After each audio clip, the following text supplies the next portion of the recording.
وأذن في الناس بالحج يأتوك رجالا وعلى كل ضامر يأتين من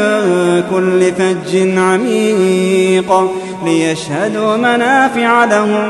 ويذكروا اسم الله في أيام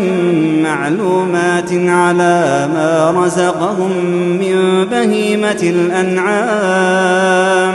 فكلوا منها وأطعموا البائس